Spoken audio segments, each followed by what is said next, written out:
नमस्कार, साथी कोचिंग क्लासेसमध्ये तुमचं सहर्ष स्वागत. गणित भाग 1 वर्ग 10वा वर्ग समीकरणे या प्रकरणातील सराव संच 2.6 त्याच्यातला प्रश्न 5 या ठिकाणी आपल्याला सोडवायचा आहे. प्रश्न पहा, प्रश्न व्यवस्थित दिलेला आहे. प्रश्न एकदा वाचून घ्या.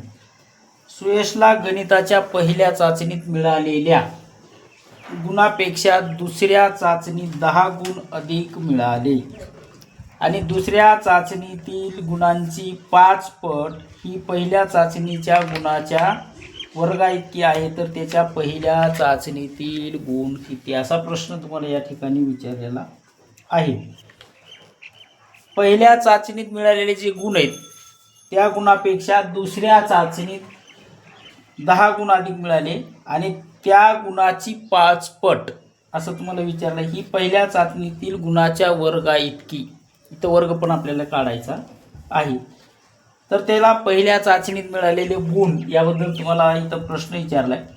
समजा द्या, सुयशला पहिल्या चाचणीत मिळालेले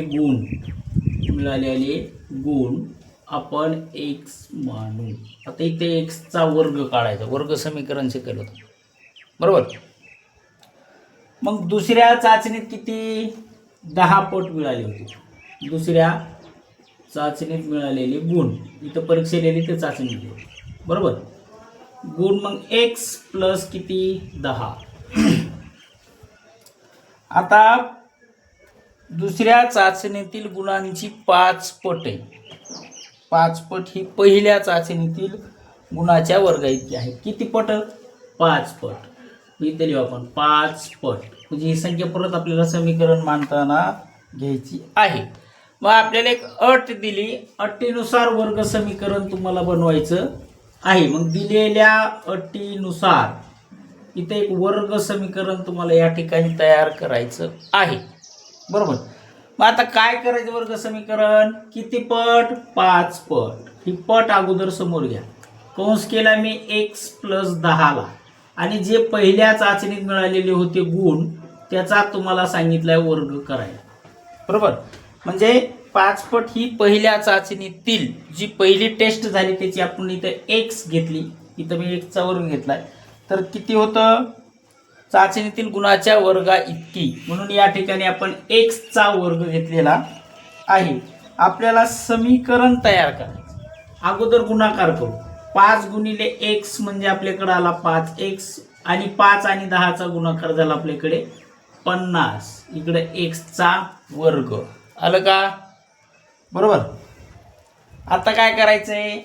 वर्ग समीकरण तयार करण्यासाठी हा x इकडे आणा बरोबर, चिन्हाच्या पलीकडे त्याला समोर घ्यायचंय. मग आपण समोर घेतल्यानंतर काय काय बदलणार? आपल्याला x चा वर्ग तुमच्याकडे जर समोर आला, हे 5 अधिक आहेत ते झाले वजा 5x.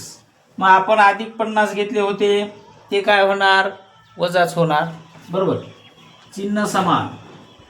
मग आता इकडे बरोबर काय राहणार तुमच्याकडं? आपल्याला वर्ग समीकरण तयार करायचं. x चा वर्ग हे 5 अधिक होते इथं आले वजा झाले, 50 अधिक होते वजा झाले, बरोबर आला तुमचा 0. आता वर्ग समीकरण आपल्याकडे व्यवस्थित तयार झालेलं आहे बरोबर.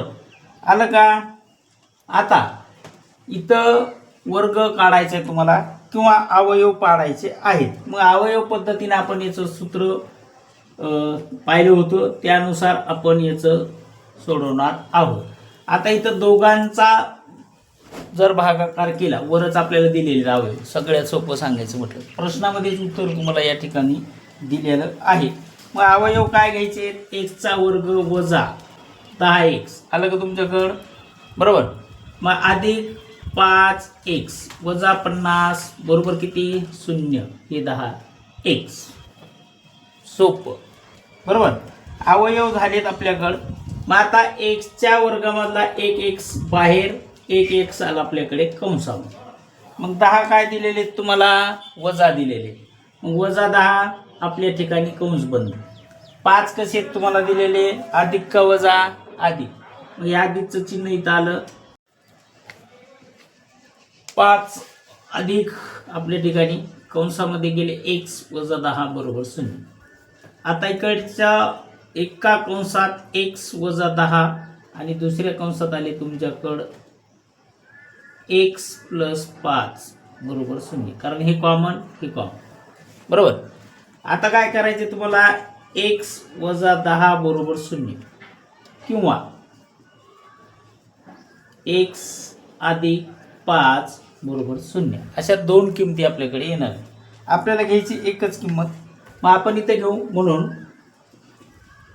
x बरोबर वजा 10 अधिक 10 झाले किंवा इकडं आता काय होणार बघा, x बरोबर वजा 5 झाली अधिक 5 झाली वजा 5. आता वय हे ऋण नसते म्हणून आपले गुण हे वर्ग काढायचा आपण. गुण हे ऋणमध्ये असू शकत नाहीत म्हणून सुयशला पहिल्या चाचणीत मिळालेले गुण किती आलं, 10. तिथं आपण लिहू 10x लिहिलं तर तिथं आपण लिहू सुयशला पहिल्या चाचणीत मिळालेले किती गुण आहेत, 10. आणि त्याचं काय करायचं होतं आपल्याला, वर्ग. गुण पहिल्याच चाचणीतील गुण किती, तर किती आले, x ची किंमत आलेली आहे तुमच्याकडे 10. अशा प्रकारे प्रश्न 5वा आपला झाला. याच्यामध्ये काही अडचण असली तर तुम्ही मला विचारू शकता. पुढं प्रश्न 6वा आपल्याला पाहायचा.